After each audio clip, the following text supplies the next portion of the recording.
가능한 나라가 있습니까? 지금 이 순간 중동의 최부국들이 내린 결정은 전 세계 방산 시장의 판도를 단숨에 뒤엎었습니다. 하늘 위로 3천만 원짜리 드론들이 쏟아지고 70억짜리 미사일은 무용지물일 때 미국도 유럽도 3년은 기다리라며 등을 돌렸죠. 하지만 여러분, 단 하나의 나라만은 달랐습니다. 48시간이면 충분합니다. 태극 마크를 단 수송기가 사막에 착륙한 순간 이 중동 전쟁의 판이 뒤집혔습니다. 단돈 수천 원의 빛으로 수억 원짜리 드론을 멈춰 세우는 압도적인 기술력.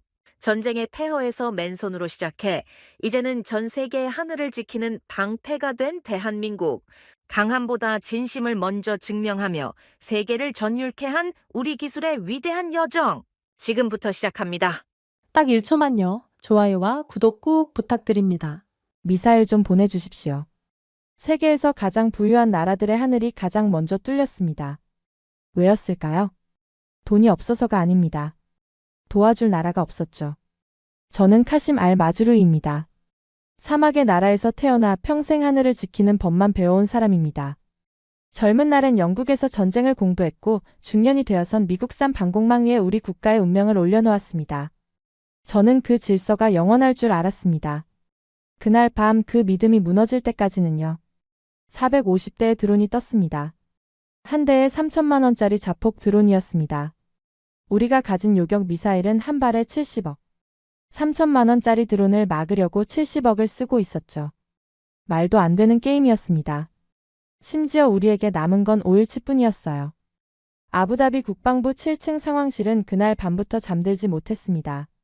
커다란 스크린 위로 빨간 점들이 모래폭풍처럼 번지고 있었고 상황실 안의 공기는 숨을 쉬기 어려울 만큼 무거워져 있었습니다. 장교들은 커피잔을 손에 쥔 채 아무도 마시지 못하고 있었고 전화벨은 쉴 새 없이 울렸습니다. 1시간에 19대꼴로 쉬지 않고 밀려오는 드론 군집이었죠. 처음엔 요격이 되는 것처럼 보였습니다. 패트리엇이 불을 뿜을 때마다 스크린 위에 빨간 점 하나가 사라졌으니까요. 저는 그 장면을 보면서 한숨을 돌렸어야 했는데 그러지 못했습니다. 제 눈은 빨간 점이 아니라 그 옆에 찍히는 숫자를 보고 있었거든요. 잔여 미사일 수량. 그 숫자가 한 발 한 발 쏠 때마다 줄어들고 있었습니다. 70억이 허공으로 사라질 때마다 상대는 고작 3천만 원짜리를 끝없이 밀어넣고 있었습니다. 비율로 따지면 1대 200이 넘는 구조였어요. 우리가 미사일 한 발 쏘는 비용이면 일하는 드론을 200대 넘게 만들 수 있다는 뜻입니다. 이건 전쟁이 아니라 출혈이었습니다. 쏘면 쏠수록 우리가 먼저 죽는 구조였던 겁니다. 요격률은 70% 수준이었어요. 듣기엔 괜찮아 보이죠. 하지만 곰곰이 생각해보면 그 말은 10대 중 3대가 아무런 저항 없이 우리 머리 위를 통과한다는 뜻이었습니다. 하루 450대면 135대가 그대로 뚫고 들어온다는 겁니다. 그 135대가 우리 도시 위로, 우리 국민 머리 위로 떨어지는 겁니다. 상황실 전체가 서서히 공포에 잠식되고 있던 바로 그때 부관이 급하게 뛰어들어왔습니다. 차관보님, 사드 레이더에 이상 징후가 잡혔습니다. 저는 그 말을 듣는 순간 심장이 한 박자 늦게 뛴 걸 느꼈습니다. 사드 레이더는 8천억 원짜리 장비였습니다. 미국이 세계 최고라고 자부하던 탐지 시스템이자 우리 방공망의 눈과 같은 존재였죠. 수백 킬로미터 밖의 위협까지 잡아내는 그 눈이 지금 3천만 원짜리 드론대에 교란당하고 있다는 보고였습니다. 가장 비싼 방패가 가장 싼 창에 뚫리고 있었던 겁니다. 미국 방공망은 완벽하다. 저는 25년간 한 번도 의심해 본 적이 없었습니다. 그런데 그 믿음이 스크린 위에서 실시간으로 깨져내리고 있었습니다. 전쟁이 낯설지 않은 저였지만 그 순간만큼은 보고서를 든 손이 떨렸습니다. 저는 곧바로 워싱턴에 연락을 넣었습니다. 20년 넘게 동맹이었고 그 세월 동안 우리가 미국 방산에 쏟아부은 돈만 수백조 원이었습니다. 당연히 손을 내밀어 줄 거라고 믿었습니다. 아니, 믿은 게 아니라 의심조차 하지 않았던 거죠. 그만큼 당연한 일이라고 생각했으니까요. 전화는 생각보다 빨리 연결됐어요. 하지만 돌아온 목소리는 사무적이었고 놀라울 만큼 차가웠습니다. 현재 가용 물량이 없습니다. 최소 36개월의 생산 대기가 필요합니다. 36개월이요.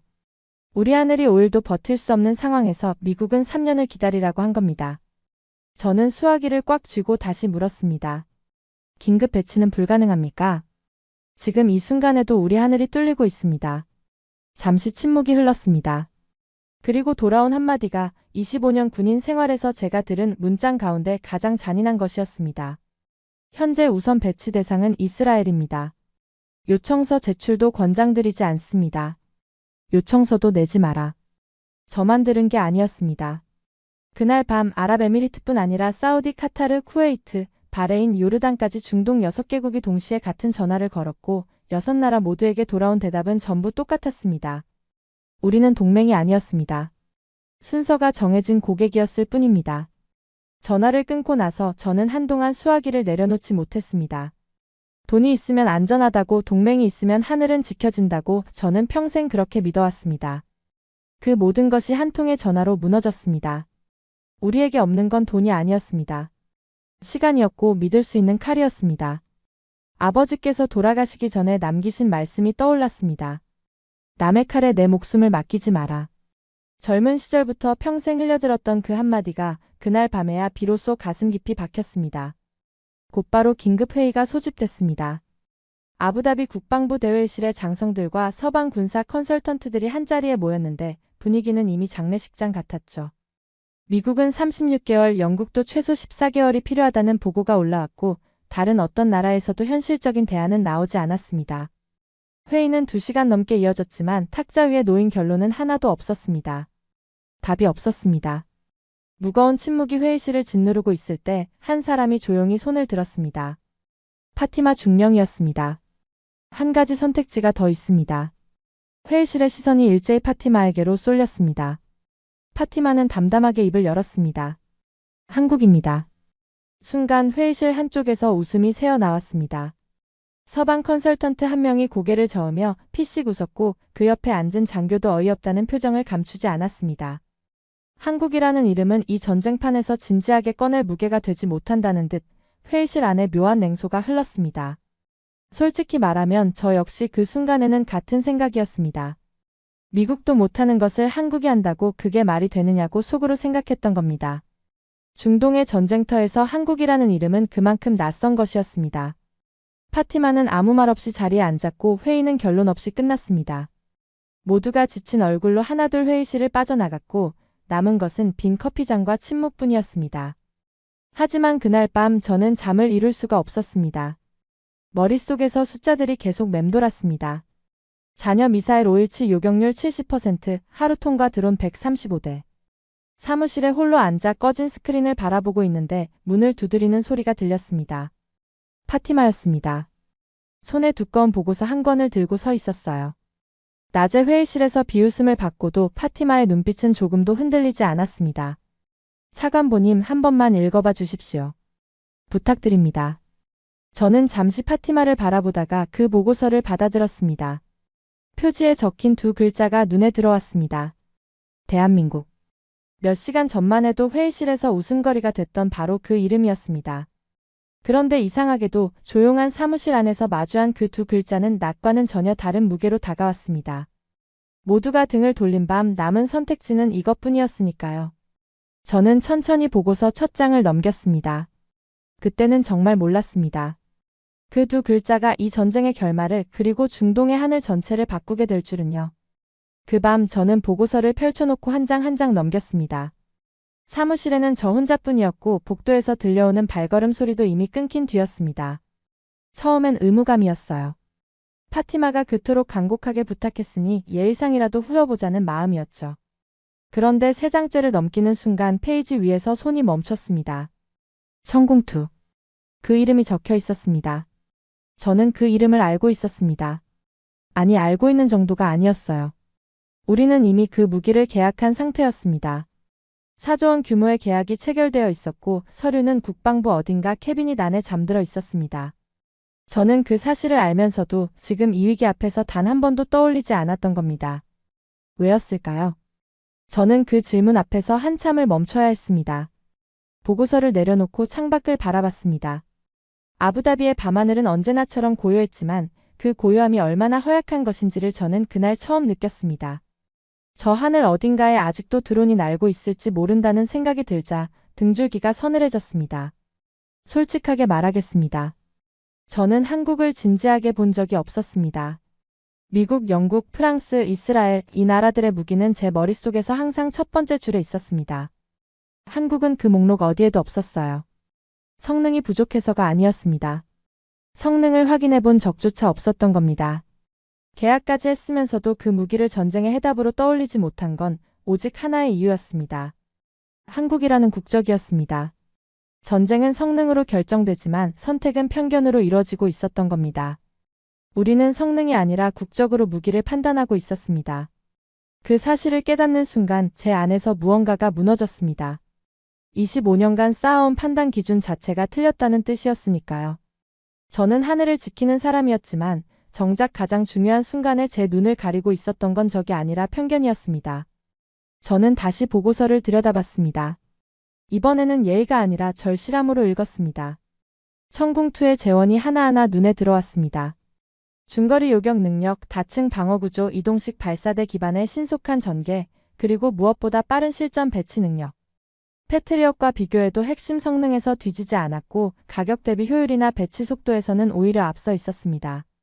페이지를 넘길수록 저는 점점 더 불편해졌습니다. 불편한 이유는 성능이 나빠서가 아니라 너무 좋았기 때문이었습니다. 이 정도 무기를 두고 왜 우리는 한 번도 진지하게 논의하지 않았던 걸까요? 아니, 왜 아무도 꺼내지 않았던 걸까요? 답은 이미 알고 있었습니다. 이 회의실에서, 이 전쟁판에서 한국이라는 이름은 꺼내는 순간 가벼워지는 카드였기 때문입니다. 낮에 파티마가 그 이름을 꺼냈을 때 회의실에 흘렀던 냉소가 그 증거였습니다. 모두가 알고 있었습니다. 하지만 아무도 입 밖에 내지 않았습니다. 그건 거절이 아니라 선이 그어지는 순간이었습니다. 미국이 우리에게 했던 일의 의미가 보고서를 읽으면 읽을수록 더 선명하게 보였습니다. 20년 동안 360조 원을 쏟아부은 동맹이 단 한 번의 위기 앞에서 순위를 매겼습니다. 이스라엘이 첫 번째였고 우리는 그 다음도 아니었어요. 요청서조차 내지 말라는 말은 기다리라는 뜻이 아니었습니다. 너희는 목록에 없다는 뜻이었죠. 우리가 동맹이라고 믿었던 관계는 사실 줄을 서서 기다리는 구매 목록에 불과했던 겁니다. 360조 원이면 작은 나라 하나의 경제 규모입니다. 그만큼의 돈을 쏟고도 위기의 순간에 줄맨 뒤로 밀려나는 관계를 동맹이라고 부를 수 있는 겁니까? 시계를 봤습니다. 패트리엇 잔량 기준으로 남은 시간은 4일 9시간이었습니다. 그 숫자가 머릿속에서 지워지지 않았습니다. 자리에 앉아도 복도를 걸어도 화장실 거울 앞에 서 있을 때도 4일 9시간이라는 숫자가 끝없이 따라붙었습니다. 미국은 36개월을 말했고 영국은 14개월을 말했습니다. 우리에게는 4일 9시간밖에 없었습니다. 4일 9시간이 지나면 우리 하늘에는 방패가 사라집니다. 그 뒤에 무슨 일이 벌어질지는 상상하고 싶지도 않았습니다. 이 간극 앞에서 공식적인 루트로는 아무것도 할 수 없다는 것이 분명해졌습니다. 저는 새벽 3시에 파티마를 다시 불렀습니다. 파티마는 마치 기다렸다는 듯 5분도 안 되어 사무실 문 앞에 나타났습니다. 군복은 구겨져 있었지만 눈빛은 또렷했습니다. 이 사람은 잠을 자지 않은 것이 아니라 잘 생각이 없었던 겁니다. 저는 단도직입적으로 물었습니다. 한국에 연락할 수 있습니까? 파티마가 대답했습니다. 이미 채널이 있습니다. 비공식이지만 실무서는 열려 있습니다. 저는 그 말에 멈칫했습니다. 이미 채널이 있다는 건 파티마가 이 순간을 준비해왔다는 뜻이었으니까요. 언제부터 준비한 겁니까? 3년 전부터입니다. 차관보님. 3년이었습니다. 파티마는 3년 동안 아무도 관심을 갖지 않는 한국 방공체계를 혼자서 추적하고 분석해왔던 겁니다. 한국 방산 전시회를 찾아다녔고 기술 논문을 읽었고 한국 실무자들과 조용히 관계를 쌓아왔습니다. 누가 시킨 것도 아니었습니다. 파티마 스스로가 이 방공망의 한계를 누구보다 먼저 알아챈 거였죠. 회의실에서 비웃음을 당한 것도 어제가 처음이 아니었을 겁니다. 그런데도 보고서를 손에서 놓지 않았습니다. 저는 잠시 파티마를 바라봤습니다. 이 사람이 왜 이토록 확신을 갖고 있는지 그 이유가 궁금해졌습니다. 하지만 그건 나중에 물어볼 일이었습니다. 지금은 시간이 없었으니까요. 진행하십시오. 다만 공식 루트는 안 됩니다. 비공식으로 실무 접촉만 먼저. 파티마가 고개를 끄덕였습니다. 알겠습니다. 파티마의 목소리에는 흔들림이 없었습니다. 그날 밤 우리는 공식적으로는 아무것도 결정하지 않았습니다. 서류도 없었고 회의록도 없었고 누군가의 서명이 찍힌 문서도 없었습니다. 하지만 비공식적으로 모든 걸 걸었습니다. 대한민국이라는 이름에. 파티마가 사무실을 나간 뒤 저는 의자에 깊이 몸을 묻었습니다. 올바른 결정인지 확신할 수 없었지만 아무것도 하지 않는 것보다는 나았습니다. 몇 시간이 지났습니다. 동의 트기 직전 파티마에게서 연락이 왔습니다. 저는 전화를 받으면서 솔직히 기대하지 않았습니다. 이틀 전부터 수많은 나라에 연락을 돌렸고 돌아온 건 전부 같은 말이었거든요. 가능하다. 다만 시간이 필요하다. 가능하다. 생산 라인이 준비되면. 가능하다. 14개월 뒤에.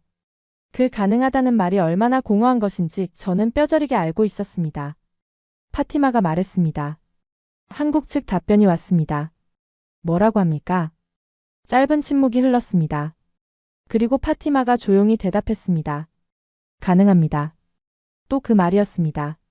저는 한숨을 참으며 물었습니다. 그래서 언제입니까? 파티마가 말했습니다. 48시간입니다. 저는 그 말을 듣고도 한동안 아무 말도 하지 못했습니다. 수화기를 쥔 손에 힘이 들어갔습니다. 48시간? 미국이 36개월이라 했고 영국이 14개월이라 했던 그 일을 한국은 이틀이라고 말한 겁니다. 믿기 어려웠습니다. 이틀이라는 시간이 가능한 건지 아니면 또 하나의 빈말인지 그 순간은 확신할 수 없었습니다. 하지만 그 순간 한 가지는 분명해졌습니다. 그 나라는 새롭게 등장한 게 아니었습니다. 우리가 애써 보지 않으려 했던 나라였습니다. 48시간. 그 말을 듣고 전화를 끊은 뒤에도 저는 그 숫자를 쉽게 믿지 못했습니다. 이틀 전부터 저는 수많은 가능하다를 들어왔거든요. 가능하다 하지만 36개월. 가능하다 하지만 14개월. 그 말들은 전부 불가능하다와 같은 뜻이었습니다. 한국이 말한 48시간도 결국은 같은 결말이 아닐까 하는 생각을 떨칠 수가 없었습니다. 하지만 선택지가 없었습니다. 우리에게 남은 시간은 4일이 채 되지 않았고 하늘 위에서는 여전히 드론이 날고 있었습니다. 기다리는 수밖에 없었습니다. 아니, 기다린 게 아니라 버텼다는 표현이 더 정확할 겁니다. 48시간이라는 시간은 평소라면 아무렇지도 않은 이틀에 불과합니다. 회의 하나 잡고 보고서 하나 쓰고 저녁 약속 한 번 다녀오면 지나가는 시간이죠. 하지만 하늘의 방패가 사라져가는 상황에서의 이틀은 완전히 다른 시간이었습니다. 1초가 1분처럼 느껴지는 숨막히는 이틀이었습니다. 매 시간마다 상황실에서 보고가 올라왔습니다. 잔여 미사일 수량은 계속 줄어들고 있었고 드론은 멈추지 않았습니다. 패트리엇 한 발을 쏠 때마다 우리의 수명이 조금씩 깎여나가는 기분이었죠. 저는 상황판의 숫자가 바뀔 때마다 가슴이 조여왔습니다. 첫 번째 12시간은 그래도 견딜만 했습니다. 아직 미사일이 남아있었고 요격률도 유지되고 있었으니까요. 하지만 24시간이 지나면서 상황이 달라지기 시작했습니다. 잔량이 3일치 이하로 떨어졌다는 보고가 올라왔습니다. 드론은 여전히 시간당 19대꼴로 밀려오고 있었고 우리의 탄약은 바닥을 향해 가고 있었습니다. 상황실의 분위기는 눈에 띄게 무거워졌습니다. 장교들의 얼굴에서 여유가 사라졌습니다. 보고를 받는 목소리에 긴장이 섞이기 시작했고 누구도 먼저 자리를 뜨겠다는 말을 꺼내지 않았습니다. 30시간이 지났을 때 부관이 조심스럽게 물었습니다. 차관보님, 만약 한국 측이 시간 내에 도착하지 못할 경우에 대비책도 마련해야 하지 않겠습니까? 저는 아무 대답도 하지 못했습니다. 대비책이라는 게 없었으니까요. 한국이 오지 않으면 우리에게 남는 건 텅 빈 미사일 발사대뿐이었습니다. 한국이 오지 않으면 그게 끝이었습니다. 36시간이 지났을 때 저는 슬쩍 파티마에게 물었습니다. 연락이 있었습니까? 파티마가 고개를 끄덕였습니다. 예정대로 진행 중이라고 합니다. 수송기는 이미 이륙했다고 합니다. 예정대로. 이륙했다는 말에 조금 안도가 되면서도 저는 여전히 확신이 없었습니다. 이륙한 것과 도착하는 것은 다른 문제였으니까요. 40시간, 44시간, 시간은 모래시계의 마지막 모래알처럼 느리게 흘렀고 저는 점점 조급해졌습니다. 사무실과 상황실을 끝없이 오가면서 시계만 쳐다봤습니다. 이러다 정말 안 오는 거 아닌가 하는 불안이 머릿속을 떠나지 않았습니다. 혹시 외교적 문제가 생긴 건 아닌지, 항로에 문제가 있는 건 아닌지 온갖 최악의 시나리오가 머리를 맴돌았습니다. 그리고 정확히 47시간째. 상황실 통신병이 자리에서 벌떡 일어났습니다. 차관보님, 알-다프라 공군기지에서 연락이 왔습니다. 미확인 수송기 한 대가 관제탑에 착륙 허가를 요청하고 있습니다. 저는 즉시 물었습니다. 어디서 온 겁니까? 통신병이 대답했습니다. 대한민국 공군 소속입니다. 48시간이 되기 1시간 전이었습니다. 저는 곧장 차에 올라 공군기지로 향했습니다. 차 안에서도 마음이 놓이지 않았습니다. 정말 온 건지 온다 해도 뭘 가져온 건지 실제로 당장 쓸 수 있는 장비인지 의심은 끝이 없었습니다. 기지에 도착했을 때 활주로 끝에서 거대한 수송기 한 대가 천천히 유도로를 빠져나오고 있었습니다. 동체에 선명하게 새겨진 태극 마크가 사막의 햇살 아래 빛나고 있었습니다. 그 순간 저는 숨을 한번 크게 들이쉬었습니다. 진짜 왔습니다. 말이 아니라 비행기로 왔습니다. 저는 그 수송기를 바라보면서 지난 48시간 동안 가슴속에 쌓여있던 불안이 한꺼번에 풀려나가는 걸 느꼈습니다. 다리에 힘이 풀릴 뻔했습니다. 수송기 후미문이 열리자 안에서 군복을 입은 사람들이 내려왔습니다. 기술진 12명이었습니다. 긴 비행에 지쳐있을 법도 한데 그들의 눈빛은 또렷했고 발걸음은 빨랐습니다. 저는 당연히 다음 순서를 알고 있었습니다. 수십 년간 미국과 영국 방산 업체들을 상대해 왔으니까요. 도착하면 우선 호텔로 이동합니다. 짐을 풀고 샤워를 하고 다음날 회의실에서 공식 브리핑을 진행하죠. 계약 조건을 재확인하고 일정을 조율하고 보안 절차를 밟고 그 뒤에야 현장으로 나갑니다.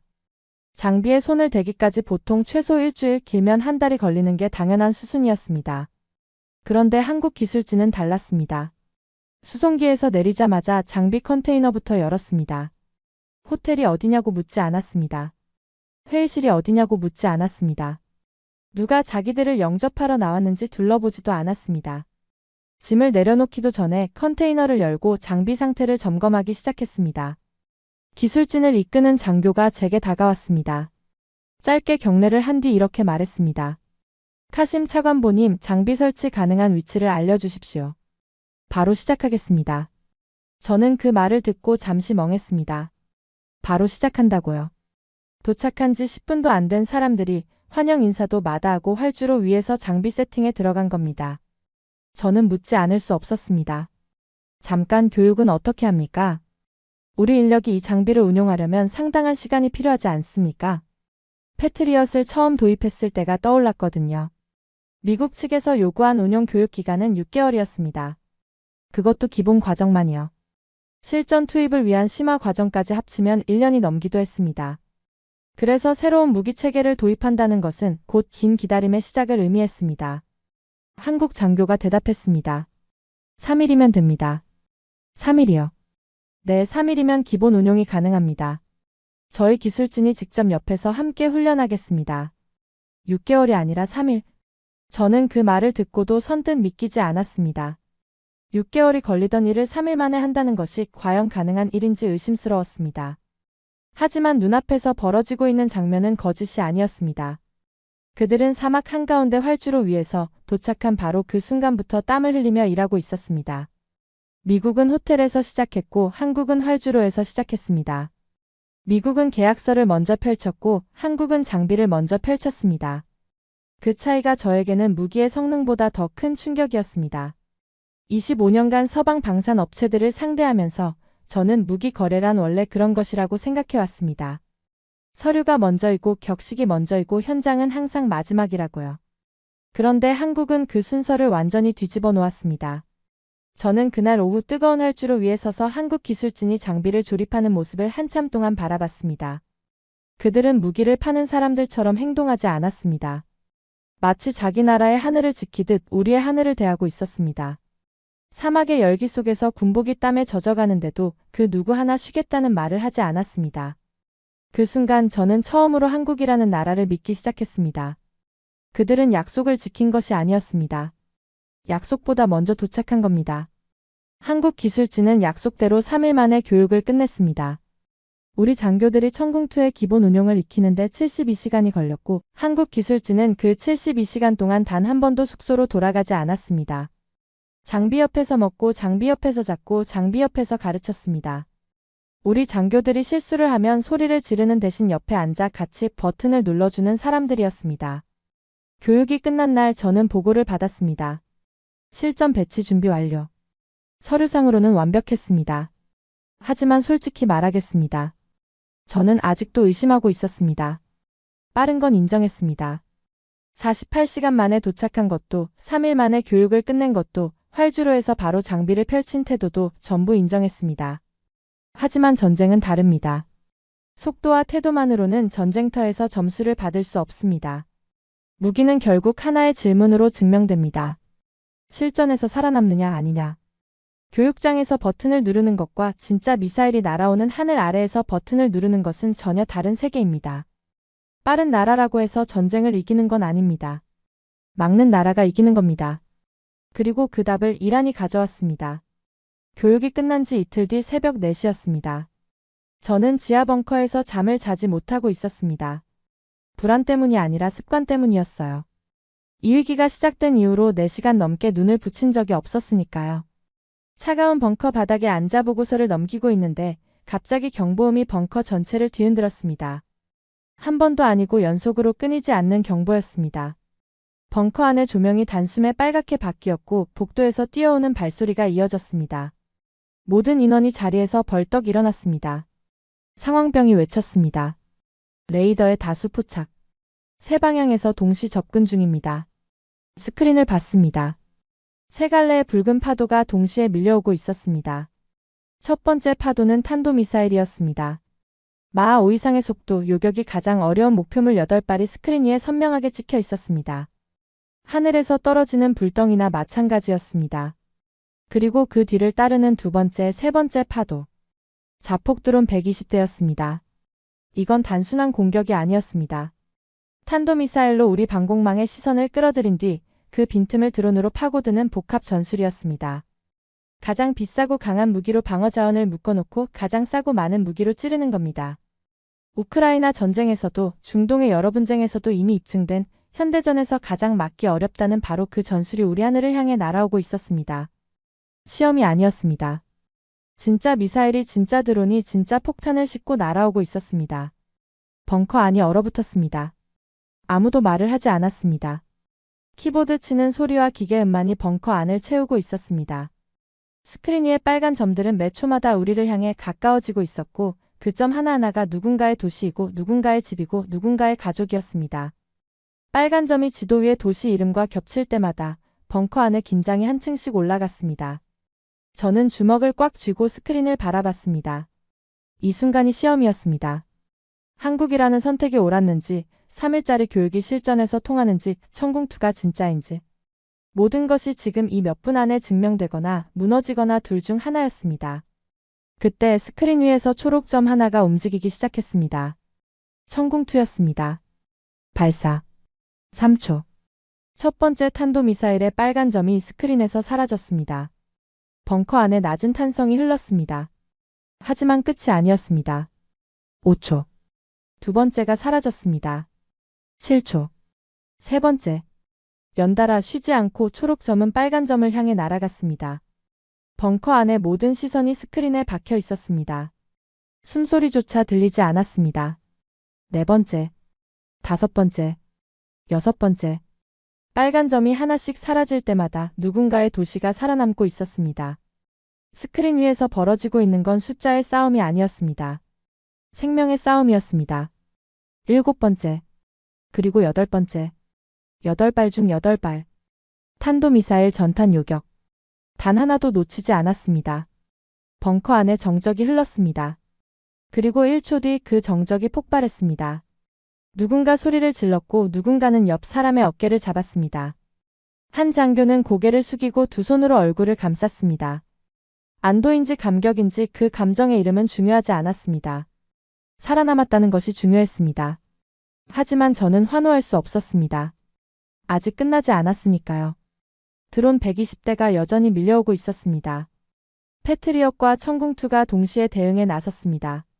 탄도미사일은 끝났지만 진짜 소모전은 이제부터였습니다. 하늘 전체가 전장이 됐습니다. 스크린 위에서 초록 점과 빨간 점이 뒤섞이며 치열한 교전이 이어졌습니다. 한국이 배치한 천궁2가 맡은 구역과 기존 패트리엇이 맡은 구역이 나뉘어 있었기 때문에 저는 두 구역의 스크린을 번갈아 보면서 머릿속으로 숫자를 세고 있었습니다. 천궁2 쪽 스크린에서는 빨간 점이 빠르게 지워지고 있었습니다. 패트리엇 쪽에서는 간간히 빨간 점이 방어선을 뚫고 지나가는 게 보였습니다. 같은 전투를 치르고 있는데 두 스크린의 풍경이 달랐습니다. 같은 하늘, 같은 적, 같은 순간인데 결과가 눈에 보일 만큼 갈리고 있었습니다. 저는 그 두 화면을 번갈아 보면서 가슴 한쪽이 무거워지는 걸 느꼈습니다. 긴 전투였습니다. 시간이 얼마나 흘렀는지 감각이 없었습니다. 20분이었는지 1시간이었는지 벙커 안에서는 시간이 의미를 잃었습니다. 그리고 마침내 스크린 위에 마지막 빨간 점이 사라졌습니다. 교전 종료. 벙커 안에 다시 정적이 흘렀습니다. 이번에는 아무도 소리를 지르지 않았습니다. 다들 너무 지쳐서 그리고 너무 믿기지 않아서 멍하니 스크린만 바라보고 있었습니다. 저는 조용히 물었습니다. 결과를 보고해 주십시오. 작전관이 수치를 읽기 시작했습니다. 패트리엇 담당 구역 요격률 71%. 71%. 평소와 비슷한 수준이었습니다. 10대 중 3대가 뚫렸다는 뜻이었죠. 작전관이 이어서 말했습니다. 청궁투 담당 구역 요격률. 잠시 침묵이 흘렀습니다. 작전관의 목소리가 미세하게 떨렸습니다. 97%. 97. 벙커 안의 공기가 완전히 바뀌었습니다. 그 숫자 하나가 벙커 안을 채웠고 아무도 입을 열지 못했습니다. 71대 97. 같은 하늘, 같은 전투, 같은 적을 상대로 나란히 싸운 결과였습니다. 이건 변명이 불가능한 숫자였습니다. 조건이 달랐다거나 운이 좋았다거나 표본이 작다거나 그런 말로 빠져나갈 수 있는 상황이 아니었습니다. 같은 전장에서 동시에 나란히 싸운 결과였으니까요. 비싸고 유명한 무기가 최고라는 믿음. 미국이 만들었으면 안전하다는 확신. 25년간 제 판단의 기준이었던 그 모든 것이 두 자릿수 숫자 앞에서 무너졌습니다. 저는 의자의 등을 기대고 눈을 감았습니다. 내가 틀렸습니다. 그 한마디를 인정하는데 25년이 걸렸습니다. 미국이 최고라는 신화가 스크린 위의 숫자 2개 앞에서 조용히 무너졌습니다. 그것은 굴욕이 아니었습니다. 깨달음이었습니다. 그리고 저는 그 순간 처음으로 확신했습니다. 이 나라는 진짜입니다. 97%. 청궁투의 첫 실전 요격률이었습니다. 10대가 날아오면 9대 이상을 떨어뜨렸다는 뜻이죠. 패트리엇이 70%에서 허덕이던 것을 생각하면 믿기 어려운 숫자였습니다. 상황실에서 그 결과가 보고됐을 때 장교들 사이에서 탄성이 터져 나왔습니다. 며칠 동안 잠을 못 자던 사람들이 처음으로 서로의 얼굴을 보며 웃었습니다. 저 역시 안도했습니다. 우리는 살아남았습니다. 하지만 그 안도는 오래가지 않았습니다. 전투가 끝난 뒤에도 제 머릿속을 떠나지 않는 질문이 하나 있었거든요. 이걸로 충분한가? 드론은 멈추지 않을 겁니다. 이번 공격은 끝났지만 다음 공격은 반드시 옵니다. 그리고 다음에는 지금보다 더 작고 더 싸고 더 많은 드론이 밀려올 겁니다. 97%라는 숫자가 자랑스러웠지만 동시에 그 숫자가 영원하지 않다는 것도 저는 알고 있었습니다. 며칠 뒤 파티마가 사무실로 찾아왔습니다. 표정이 평소와 달랐어요. 화난 얼굴이 아니라 오히려 더 무거운 얼굴이었습니다. 차관보님, 지금의 성과에 안심하시면 안 됩니다. 저는 파티마를 바라봤습니다. 97%를 만들어낸 장본인이 왜 축하 대신 경고를 하러 온 건지 궁금했습니다. 파티마가 설명을 이어갔습니다. 지금 우리가 막은 드론은 1세대입니다. 하지만 이란은 이미 2세대를 준비하고 있습니다. 크기는 절반으로 줄고 비용은 3분의 1로 떨어집니다. 한 번에 쏟아지는 수량은 지금의 3배가 될 겁니다. 하루 450대가 아니라 1000대 이상이 한꺼번에 밀려온다는 뜻이었습니다. 저는 그 숫자를 듣는 순간 97%의 기쁨이 급격히 식어가는 걸 느꼈습니다. 청궁투가 아무리 뛰어나도 미사일은 유한합니다.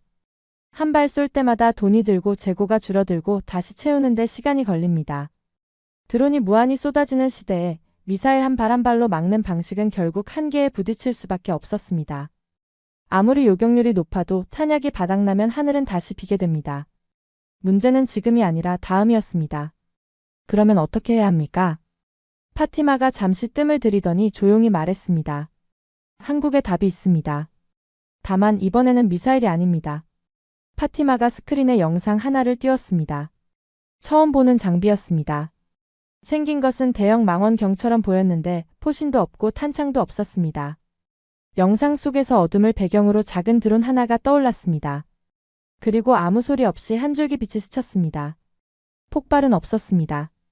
연기도 없었습니다. 그냥 드론이 공중에서 멈췄습니다. 요격 완료. 저는 화면을 바라보면서 지금 제가 뭘 본 건지 이해하는 데 시간이 필요했습니다. 이게 뭡니까? 청광입니다. 한국이 개발 중인 레이저 기반 방공 체계입니다. 빛으로 드론을 태운다는 개념이었습니다. 탄약이 필요 없습니다. 조준하면 빛의 속도로 도달하고 대상을 무력화시킵니다. 빗나갈 수도 없습니다. 빛은 직진하니까요. 재장전이라는 개념 자체가 없었어요.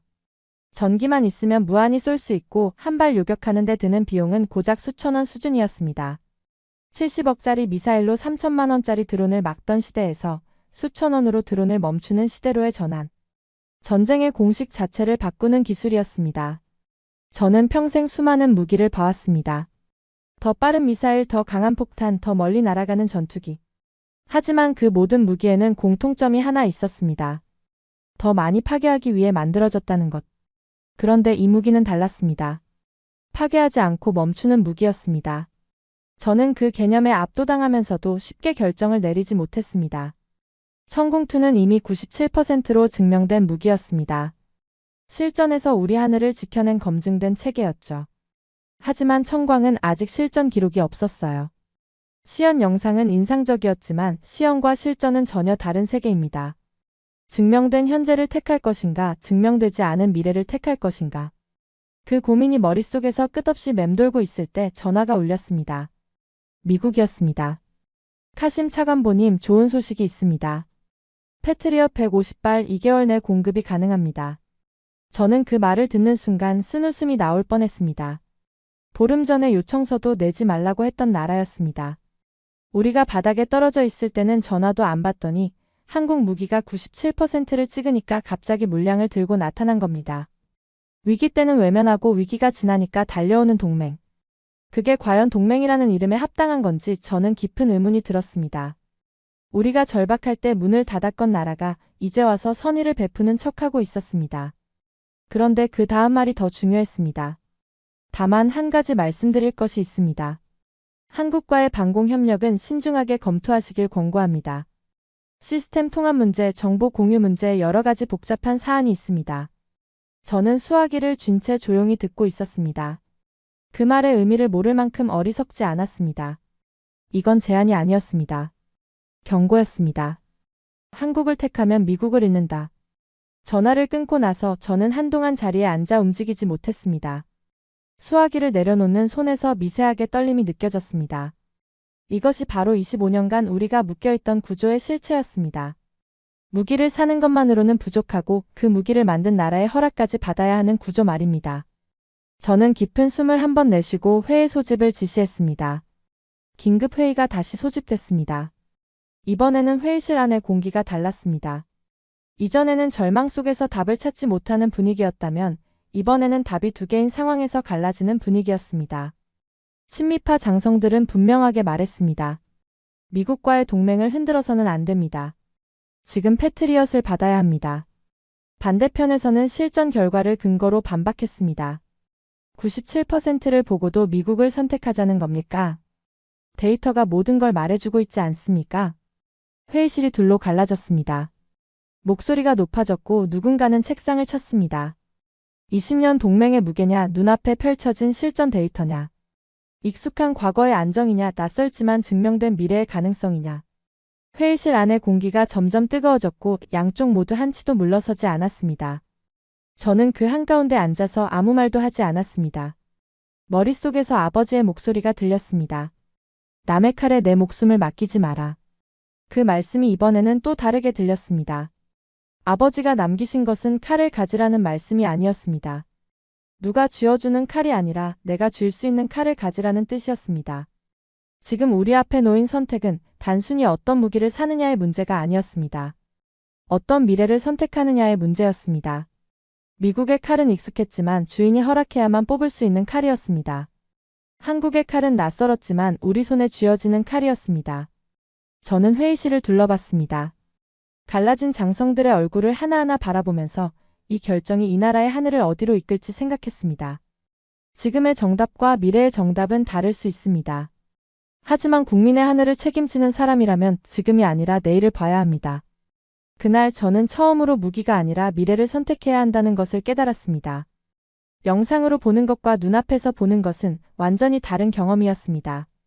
한국 기술진이 청광의 현장 시연을 준비한다는 소식을 들었을 때 저는 솔직히 반신반의했습니다. 파티마가 보여준 영상은 인상적이었지만 편집된 화면이라는 의심을 완전히 지우지 못했거든요. 직접 눈으로 확인하기 전까지는 어떤 판단도 내릴 수 없었습니다. 시연 당일 사막 한가운데 임시로 설치된 시험장에 도착했을 때 뜨거운 열기가 온몸을 감쌌습니다. 관람석이랄 것도 없는 간이 천막 아래에 우리 국방부 장성 6명이 나와 있었습니다. 회의실에서 날카롭게 갈라졌던 그 사람들이 오늘은 말없이 같은 자리에 앉아 같은 방향을 바라보고 있었습니다. 친미파도 실용파도 이 순간만큼은 결론을 유보한 채 자리에 앉아 있었습니다. 모두의 준비가 끝나고 한국 장교가 마이크를 잡았습니다. 사막 위에 잠시 바람이 멈춘 것처럼 시험장 전체가 고요해졌습니다. 한국 장교가 설명을 시작했습니다. 지금부터 표적 드론을 투입합니다. 거리 약 1km, 고도 200m입니다. 작은 드론 하나가 하늘로 떠올랐습니다. 사막의 열기 속에서 드론의 프로펠러가 아지랑이 너머로 흔들리며 날아가는 게 육안으로도 보였습니다. 장성들의 시선이 일제히 하늘로 향했습니다. 천막 아래가 조용해졌습니다. 숨소리조차 들리지 않았습니다. 그리고 한국 장교가 짧게 말했습니다. 조사 개시. 그 순간이었습니다. 소리가 없었습니다. 폭발도 없었습니다. 연기도 없었죠. 하늘을 날던 드론이 공중에서 멈추더니 그대로 아래로 떨어졌습니다. 마치 누군가 스위치를 꺼버린 것처럼 아무런 흔적도 남기지 않고 사라진 겁니다. 요격 완료. 조사 시간 0.8초. 0.8초. 1초도 안 되는 시간이었습니다. 저는 그 장면을 보고도 한동안 입을 다물지 못했습니다. 천막 아래는 한참 동안 침묵이었습니다. 옆에 앉아있던 장성 한 명이 낮은 목소리로 중얼거렸습니다. 이건 뭡니까? 지금 무슨 일이 벌어진 겁니까? 저도 같은 심정이었습니다. 25년간 방공을 담당하면서 저는 요격이라는 것의 형태를 너무나 잘 알고 있었습니다. 미사일이 굉음을 내며 날아가고 하늘에서 폭발이 일어나고 파편이 사방으로 흩어지고 그 잔해가 땅으로 쏟아집니다. 그것이 제가 아는 요격의 전부였습니다. 요격이란 곧 파괴였고 파괴에는 반드시 소리와 불꽃이 따라왔습니다. 그런데 방금 눈앞에서 벌어진 일은 그 어떤 것에도 해당하지 않았습니다. 소리 없이 흔적 없이 드론이 그냥 멈췄습니다. 파괴가 아니었습니다. 멈춤이었습니다. 저는 그 순간 깨달았습니다. 지금까지 인류는 전쟁에서 항상 같은 질문만 해왔습니다. 어떻게 하면 더 강하게 파괴할 수 있는가? 그런데 한국은 전혀 다른 질문을 던지고 있었습니다. 어떻게 하면 파괴하지 않고 멈출 수 있는가? 한국 장교가 추가 설명을 이어갔습니다. 청광은 고출력 레이저를 이용한 근거리 방공 체계입니다. 빛의 속도로 목표에 도달하기 때문에 이론상 빗나감이 존재하지 않습니다. 전기 에너지만 공급되면 탄약 소모 없이 연속 운용이 가능합니다. 탄약 소모가 없다. 그 한마디가 제 머릿속에 가장 크게 박혔습니다. 패트리엇은 한 발 쏘면 70억이 사라집니다. 천궁2도 미사일 한 발에 상당한 비용이 듭니다. 어떤 무기든 쏘면 줄어드는 것이 상식이었습니다. 하지만 청광은 전기만 있으면 됩니다. 쏠수록 줄어드는 게 아니라 전원만 연결되면 끊임없이 쏠 수 있는 구조였습니다. 한 발 요격 비용이 어느 정도입니까? 제가 물었습니다. 한국 장교가 대답했습니다. 전력 비용 기준으로 수천원 수준입니다. 수천원. 70억 원짜리 미사일 대신 수천원짜리 빛으로 드론을 멈추는 겁니다. 저는 그 숫자를 듣고 머릿속에서 지난 며칠간의 전투를 다시 계산해봤습니다. 우리가 패트리엇으로 드론을 요격하는 데 쓴 비용이 며칠 만에 수조 원에 달했습니다. 그 돈이면 청광으로는 수십만 대의 드론을 막을 수 있다는 계산이 나왔습니다. 비용의 공식이 완전히 뒤집힌 겁니다. 전쟁은 더 이상 돈의 문제가 아니었습니다. 기술의 방향이었습니다. 그리고 그 방향을 한국이 정하고 있었습니다. 가장 비싼 무기가 아니라 가장 효율적인 무기가 전쟁의 결말을 바꾸는 시대가 온 겁니다. 그때 한국 장교가 스크린을 하나 더 켰습니다. 차관보님, 청광은 단독 체계가 아닙니다. 한국 방공은 다층 구조로 설계되어 있습니다. 스크린에 도식이 떠올랐습니다. 가장 높은 곳에 LSM이 있었습니다. 고고도에서 날아오는 탄도 미사일을 잡아내는 체계였습니다. 그 아래에 천궁2가 자리 잡고 있었습니다. 중고도에서 접근하는 항공기와 순항 미사일을 요격하는 이미 97%로 증명된 무기였죠. 더 아래에는 비호 체계가 있었습니다. 저고도에서 스며드는 위협을 잡아내는 역할이었어요. 그리고 가장 낮은 곳 최종 방어선에 청광이 놓여 있었습니다. 모든 층을 뚫고 내려온 드론을 마지막에 빛으로 잡는 구조였습니다. 높은 곳에서 낮은 곳까지, 먼 곳에서 가까운 곳까지 한 겹도 빈틈없이 겹겹이 쌓인 방어막이었습니다. 저는 그 도식을 바라보면서 처음으로 전체 그림이 보였습니다. 한국이 만든 것은 무기 하나가 아니었습니다. 하늘 전체를 지키는 구조를 만든 거였습니다. 다른 나라들은 무기를 하나씩 팔았습니다. 패트리엇 따로 사드 따로 각각의 무기가 독립적으로 존재했고 그 사이의 빈틈은 구매한 나라가 알아서 메워야 했습니다. 하지만 한국은 처음부터 빈틈 자체가 없는 체계를 설계한 겁니다. 하나의 그물처럼 엮여있는 방공망이었고 그 그물은 어떤 위협도 빠져나갈 수 없도록 짜여져 있었습니다. 높은 곳에서 탄도 미사일을 잡고 중간에서 순항 미사일을 잡고 낮은 곳에서 드론을 잡고 마지막으로 빛이 모든 것을 마무리하는 구조. 이건 방어가 아니라 완벽에 가까운 설계였습니다. 시연이 끝난 뒤 장성들의 표정이 달라져 있었습니다. 회의실에서 갈라졌던 사람들이 처음으로 같은 침묵 속에 있었습니다. 아무도 먼저 입을 열지 않았지만 그 침묵이 이미 답을 말해주고 있었습니다. 이건 더 이상 논쟁의 영역이 아니었습니다. 눈으로 직접 본 것을 부정할 수 있는 사람은 아무도 없었습니다. 며칠 뒤 전화가 오기 시작했습니다. 카타르에서 먼저 연락이 왔습니다. 그게 사실입니까? 97%가 정말입니까? 한국 체계를 지금 도입할 수 있습니까? 이어서 사우디에서, 쿠웨이트에서, 바레인에서, 요르단에서 같은 질문이 쏟아졌습니다. 중동의 6나라가 동시에 같은 방향을 바라보기 시작한 겁니다. 하지만 거기서 끝이 아니었습니다. 유럽에서도 문의가 들어오기 시작했고 동남아시아에서도 한국 방공체계에 관심을 보였습니다. 97%라는 실전 데이터와 레이저 방공이라는 미래 기술의 조합은 어떤 광고보다 강력한 메시지였습니다. 그 소식은 중동의 사막을 넘어 유럽의 회의실과 아시아의 국방부까지 퍼져나가고 있었습니다. 저는 그 전화들을 받으면서 깨달았습니다. 이건 더 이상 우리 한 나라의 이야기가 아니었습니다. 한국은 무기를 만든 게 아니었습니다. 전쟁의 공식을 바꾼 겁니다. 그리고 그 공식의 중심에 서 있는 나라의 이름이 이제 전 세계로 퍼져나가고 있었습니다. 다른 나라들은 더 강한 무기를 만들었지만 한국은 더 현명한 무기를 만들었습니다. 대한민국. 그날 이후 저는 질문을 바꿨습니다. 한국은 어떻게 이런 무기를 만들었는가? 지난 며칠간 수없이 되뇌었던 이 질문이 사실은 잘못된 질문이었다는 걸 깨달은 겁니다. 어떻게가 아니라 왜를 물어야 했습니다. 왜 한국만 이런 무기를 만들었는가? 미국도 레이저 연구를 하고 있었고 영국도 프랑스도 이스라엘도 다층 방공의 개념을 알고 있었습니다. 기술을 가진 나라는 한국만이 아니었어요. 그런데 왜 유독 한국만이 이 시점에서 이 수준의 완성도를 갖춘 체계를 내놓을 수 있었던 걸까요? 기술력의 차이로는 설명이 되지 않았습니다. 돈의 차이는 더더욱 아니었습니다. 한국의 국방 예산은 미국의 10분의 1에도 못 미칩니다. 그런데도 미국보다 먼저 실전 배치가 가능한 다층 방공 체계를 만들었고 97%라는 숫자를 실전에서 증명해냈습니다. 이건 분명히 기술만의 문제가 아니었습니다. 예산만의 문제도 아니었습니다. 뭔가 다른 것이 이 나라를 움직이고 있었습니다. 숫자로는 설명이 안 되는 무언가가 한국이라는 나라의 밑바닥에 깔려 있었습니다. 저는 그것이 무엇인지 알고 싶었습니다. 그 답을 찾은 건 예상치 못한 순간이었습니다. 어느 날 저녁 기지 한쪽에 마련된 간이 휴게실에서 한국 기술진과 마주쳤습니다. 그들은 하루의 작업을 마치고 늦은 저녁을 먹고 있었는데 저를 보자 자리에서 일어나 경례를 했습니다.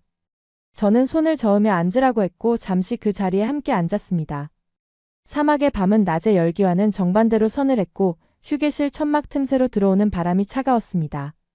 기술진을 이끌던 젊은 장교가 있었습니다. 박준혁 대위. 교육기간 내내 우리 장교들 옆에서 땀을 흘리던 사람이었고 장비 앞에서는 누구보다 진지했지만 밥을 먹을 때는 환하게 웃는 사람이었죠. 저는 그에게 오래전부터 궁금했던 질문을 던졌습니다. 박 대위 하나만 물어봐도 되겠습니까? 네, 말씀하십시오. 당신들은 왜 자기 군대 물량까지 빼서 우리에게 보낸 겁니까? 솔직한 질문이었습니다. 긴급 군수 지원에서 자국군에 배정된 물량을 타국에 넘기는 것은 극히 이례적인 일입니다. 어떤 나라든 자국 방어가 최우선이고 아무리 우방이라 해도 자기 군대의 무기를 뺏어 보내는 일은 쉽게 결정할 수 있는 게 아니거든요. 그건 단순한 수출이 아니라 자기 나라의 방어력을 깎아서 다른 나라를 돕는 행위였습니다. 박준혁 대위는 잠시 말을 멈추고 생각에 잠겼습니다. 사막의 밤바람이 휴게실 천막을 흔들었고 멀리서 장비 돌아가는 낮은 진동음이 들려왔습니다. 박준혁 대위의 표정이 달라졌습니다. 밥을 먹을 때 그 환한 얼굴이 아니라 뭔가 오래된 것을 떠올리는 사람의 얼굴이었습니다. 그리고 박준혁 대위가 조용히 입을 열었습니다. 저희는 압니다. 하늘이 무너진다는 게 어떤 건지.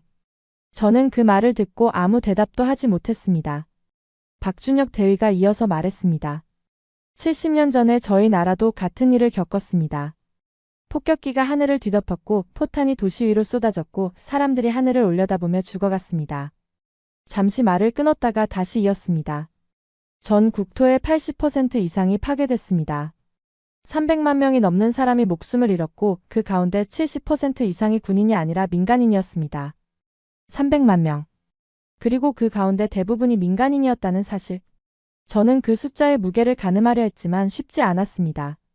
우리 아랍에미리트 전체 인구에 가까운 숫자가 한 번의 전쟁에서 사라진 겁니다. 그리고 살아남은 사람들은 잿더미 위에서 맨손으로 나라를 다시 세워야 했습니다. 아무것도 남지 않은 땅 위에서 아무것도 없는 상태로. 박준혁 대위의 목소리가 조금 낮아졌습니다. 그때 저희를 도와준 나라들이 있었습니다. 저희가 바닥에 있을 때 저희를 혼자 두지 않은 나라들이 있었습니다. 저희는 그걸 잊지 않았습니다. 저는 가만히 듣고 있었습니다. 그래서 저희는 결심했습니다. 다시는 그런 하늘을 만들지 않겠다고. 저희 하늘도 그리고 도움이 필요한 다른 나라의 하늘도요. 저는 한동안 말을 잇지 못했습니다. 58년을 살면서 무기를 만드는 이유에 대해 이런 대답을 들어본 적이 없었습니다. 그 순간 저는 이해했습니다. 한국이 이 무기를 만든 이유가 이건 경쟁의 결과가 아니었습니다. 생존의 결과였습니다. 다른 나라들은 더 강해지기 위해 무기를 만들었습니다. 시장을 지배하기 위해 패권을 유지하기 위해 방산 수출로 돈을 벌기 위해. 하지만 한국은 달랐습니다. 다시는 무너지지 않기 위해 만든 겁니다. 하늘이 불타던 기억, 폭격 아래서 아이를 안고 도망치던 기억, 아무것도 막을 수 없었던 무력함의 기억. 그 기억이 70년 동안 이 나라를 움직여온 겁니다. 다른 나라에게 무기란 산업이었지만 한국에게 무기란 약속이었습니다. 다시는 하늘을 내주지 않겠다는 국민에 대한 약속. 그래서 한국의 무기에는 목적이 있었습니다. 복수가 아니라 방어. 경쟁이 아니라 생존. 한국은 복수하지 않았습니다. 대신 준비했습니다. 전쟁 직후 폐허에서 출발한 나라가 70년 만에 국산 무기 비율 90%를 넘기는 나라가 됐습니다. 국방 연구개발 투자 비율은 선진국 가운데서도 최상위권입니다. 이건 기술력의 승리가 아니었습니다.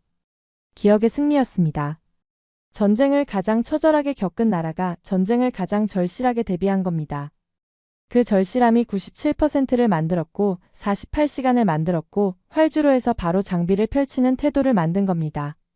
저는 박준혁 대위를 바라보면서 이 젊은 장교의 눈빛 속에서 70년 전의 기억을 봤습니다. 본인이 직접 겪은 전쟁이 아닌데도 그 기억은 세대를 넘어 이 사람의 눈빛 속에 살아 있었습니다. 그래서 이 사람들은 사막 한가운데 활주로에서 땀을 흘리면서도 쉬지 않았던 겁니다. 그래서 자국군 물량까지 뺏어 보낸 겁니다. 하늘이 무너지는 공포를 아는 사람만이 다른 나라의 하늘도 지켜주려 하는 법이니까요. 저는 다시 아버지의 말씀을 떠올렸습니다. 남의 칼에 내 목숨을 맡기지 마라. 이번에는 그 말씀이 완전히 새롭게 들렸습니다. 그리고 한국은 바로 그 말씀을 온몸으로 실천한 나라였습니다. 남의 칼에 기대지 않고 자기 손으로 칼을 만든 나라. 그런데 그 칼을 자기만을 위해 쓰지 않은 나라. 필요한 곳이 있으면 달려가는 나라. 우리는 돈으로 무기를 샀습니다. 한국은 기억으로 무기를 만들었습니다. 그 차이가 지금 이 모든 차이를 만든 겁니다. 저는 그날 밤 휴게실을 나오면서 사막의 밤하늘을 올려다봤습니다. 별이 쏟아지는 고요한 하늘이었습니다. 이 하늘을 지키기 위해 지구 반대편에서 날아온 사람들이 지금 이 사막에서 잠들어 있었습니다. 자기 나라의 하늘도 지켜야 하는 사람들이 우리 하늘까지 지켜주고 있었습니다. 전쟁을 가장 처절하게 겪은 나라가 전쟁을 멈추는 기술을 만들었고 그 기술을 들고 지구 반대편 사막까지 찾아왔습니다. 강해지기 위해 싸운 게 아니라 살아남기 위해 싸운 나라. 그래서 그들의 기술에는 목적이 있었고 그 목적이 진심이었기에 97%가 가능했던 겁니다. 저는 그 순간 완전히 이해했습니다. 왜 한국이었는지를. 그날 이후 전화는 멈추지 않았습니다. 카타르에서 가장 먼저 공식 서한이 왔습니다. 한국 방공 체계 도입에 관한 긴급 협의를 요청합니다. 같은 날 사우디에서도 연락이 왔습니다. 쿠웨이트, 바레인, 요르단 하루가 지나기도 전에 중동의 5나라가 같은 질문을 던지고 있었습니다. 97%가 사실입니까? 한국 무기를 지금 당장 도입할 수 있습니까? 저는 그 전화들을 받으면서 이것이 더 이상 아랍에미리트 한 나라의 이야기가 아니라는 걸 실감했습니다. 중동 전체가 움직이기 시작한 겁니다. 연간 수십조 원 규모의 중동 방산 시장이 하나의 숫자를 계기로 방향을 바꾸려 하고 있었습니다. 97%라는 숫자는 우리가 공개한 것이 아니었습니다. 전장에서 함께 근무했던 장교들 사이로 자연스럽게 퍼져나간 겁니다. 실전 데이터라는 건 숨기려 해도 숨길 수 없습니다. 같은 하늘에서 나란히 싸운 결과니까요. 패트리엇 71%, 천궁2 97%. 이 두 숫자는 같은 전장에서 같은 적을 상대로 나란히 싸운 결과였습니다. 어떤 외교적 수사도 어떤 브랜드 가치도 이 숫자 앞에서는 의미가 없어집니다. 실전은 거짓말을 하지 않으니까요. 중동의 국방 장관들은 모두 같은 계산을 하고 있었을 겁니다. 자기 나라의 하늘에 71%짜리 방패를 걸 것인가, 97%짜리 방패를 걸 것인가. 답은 누가 봐도 분명했습니다. 그런데 그때 또다시 전화가 울렸습니다. 미국이었습니다. 카심 차관보님, 패트리엇 150발 긴급 공급이 확정됐습니다. 2개월 이내 인도가 가능합니다. 특별 가격 조건도 준비되어 있습니다. 저는 그 말을 들으면서 조용히 창밖을 바라봤습니다. 보름 전 요청서도 내지 말라고 했던 나라였습니다. 우리 하늘이 뚫리고 있을 때 36개월을 기다리라고 했던 나라였습니다. 이스라엘이 우선이라고 했던 나라였습니다. 그런데 한국이 97%를 찍으니까 갑자기 150발을 들고 나타난 겁니다. 특별 가격까지 걸면서요. 위기 때 외면한 동맹이 위기가 지나니까 다시 달려오는 모습. 저는 그게 제한이 아니라 두려움이라는 걸 알고 있었습니다. 한국이 이 시장의 자리를 잡으면 미국이 잃는 것은 계약 하나가 아니라 중동 전체였으니까요. 그래서 150발이라는 숫자를 들고 온 겁니다. 하지만 이미 늦었습니다. 우리는 이미 답을 보았고 그 답은 숫자로 증명되었으니까요. 저는 잠시 눈을 감았습니다. 아버지의 말씀이 마지막으로 떠올랐습니다. 남의 칼에 내 목숨을 맡기지 마라. 그리고 지난 며칠간 제가 직접 눈으로 본 것들이 스쳐 지나갔습니다. 48시간 만에 도착한 수송기 활주로에서 바로 장비를 펼친 기술진, 3일 만에 끝낸 교육, 97%의 실전 결과, 탄약 없이 빛으로 드론을 멈추는 기술, 그리고 하늘이 무너지는 공포를 알기에 다른 나라의 하늘까지 지키러 온 사람들. 저는 조용히 대답했습니다. 늦었습니다. 수화기 너머로 짧은 침묵이 흘렀습니다. 지금 그 말씀은 늦었습니다. 이미 결정은 끝났습니다. 전화를 끊었습니다. 수화기를 내려놓는 순간 이상하게도 마음이 편해졌습니다. 25년간 매달려 있던 줄을 스스로 끊어낸 기분이었습니다. 그리고 저는 자리에서 일어나 회의실로 걸어 들어갔습니다. 장성들이 모여 있었습니다. 며칠 전까지 갈라져 있던 사람들이 오늘은 같은 방향을 바라보고 있었습니다. 97이라는 숫자가 모든 논쟁을 끝낸 뒤였으니까요. 저는 회의실 한가운데 서서 한 사람 한 사람의 얼굴을 바라봤습니다. 이 결정이 어떤 파장을 일으킬지 저도 알고 있었습니다. 하지만 더 이상 망설일 이유가 없었습니다. 그리고 말했습니다. 우리는 한국과 갑니다. 회의실이 조용했습니다. 하지만 그 조용함은 며칠 전의 무거운 침묵과는 달랐습니다. 동의의 침묵이었습니다. 아무도 반대하지 않았습니다. 한 장성이 조용히 고개를 끄덕였고 그 옆에 장교도 따라 끄덕였습니다. 회의실 전체가 하나의 방향을 향하고 있었습니다. 그날 이후 중동의 풍경이 바뀌기 시작했습니다. 아랍에미리트의 결정은 다른 나라들에게 신호가 됐습니다. 카타르가 한국 방공 체계 도입 협상을 공식적으로 시작했습니다. 사우디가 뒤를 이었고 쿠웨이트와 바레인이 함께 움직였습니다. 요르단에서도 실무진 파견을 결정했다는 소식이 들려왔습니다. 20년간 미국을 중심으로 돌아가던 중동 방산 시장의 판도가 하나의 숫자를 기점으로 근본부터 흔들리기 시작한 겁니다. 미국이 수십 년간 쌓아온 방산 패권의 균열이 중동의 사막에서 시작된 겁니다. 한국 방산 수출은 이미 200억 달러를 넘어서고 있었고 천궁을 포함한 한국 무기는 20개국 이상에 수출되어 있었습니다. K9 자주포 FA-50 경공격기 천궁 방공 체계까지 한국 무기는 이미 세계 곳곳에서 존재감을 입증하고 있었습니다. 하지만 이번에는 단순한 수출 계약이 아니었습니다. 중동이라는 세계 방산 시장의 심장부에서 미국의 자리를 한국이 대체하기 시작한 겁니다. 그리고 중동에서 끝나지 않았습니다. 유럽의 국방 관계자들이 한국 방공 체계에 관심을 보이기 시작했고 동남아시아에서도 공식 문의가 들어왔습니다. 97%라는 실전 데이터와 레이저 방공이라는 미래 기술의 조합은 어떤 마케팅보다도 강력한 증거였습니다. 한국은 선택받은 나라가 아니었습니다. 선택의 기준을 바꾼 나라였습니다. 며칠 뒤 저는 밤늦게 상황실을 찾았습니다. 긴급한 일이 있어서가 아니라 그냥 보고 싶었습니다. 지금 이 순간 우리 하늘이 어떤 모습인지를. 상황실 스크린에는 아무것도 없었습니다. 빨간 점도 경보도 긴급 보고도 없었습니다. 그냥 고요한 하늘이 스크린 위에 펼쳐져 있었습니다. 더 이상 70억짜리 미사일이 하늘을 지키고 있는 게 아니었습니다. 다층으로 겹겹이 쌓인 방어막이 소리 없이 이 하늘을 감싸고 있었습니다. 높은 곳에서는 엘세미 탄도 미사일을 감시하고 중간에서는 천궁2가 날아오는 위협을 요격하고 그리고 가장 가까운 곳에서는 빛이 소리 없이 드론을 멈추고 있었습니다. 겹겹이 쌓인 방패가 조용히 이 나라의 잠을 지키고 있었습니다. 몇 주 전만 해도 이 스크린은 빨간 점들로 가득했습니다. 장교들이 잠을 잊고 미사일 잔량을 세며 하루하루를 버텨야 했던 그 스크린이었습니다. 지금은 아무것도 없었습니다. 그 아무것도 없다는 것이 평화라는 뜻이었습니다. 저는 그 조용한 스크린을 바라보면서 생각했습니다. 강한 나라는 많습니다. 돈이 많은 나라도 많고 기술이 뛰어난 나라도 많습니다. 하지만 믿을 수 있는 나라는 드뭅니다. 위기의 순간에 문을 닫지 않는 나라. 약속을 말이 아니라 도착으로 증명하는 나라. 자기 하늘을 지키면서 다른 나라의 하늘까지 책임지는 나라. 한국은 그런 나라였습니다. 무기를 판 나라가 아니었습니다. 하늘을 지킨 나라였습니다. 이 이야기를 여러분께 전하는 저는 카심 알-마즈루입니다.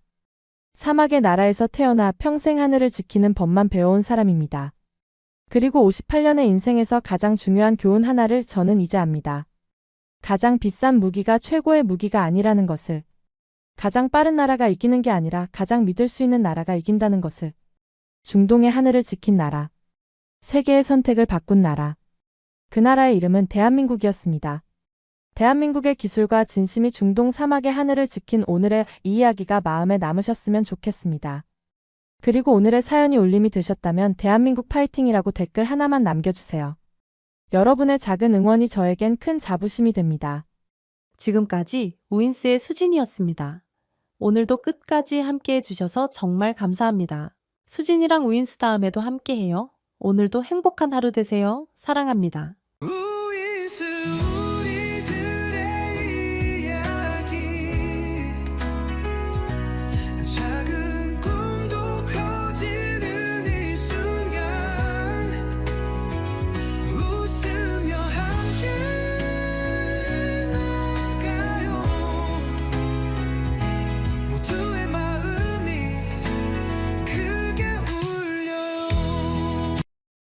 당신만의 감동 이야기가 늘 당신 곁에서 따뜻한 순간으로 남길 바랍니다.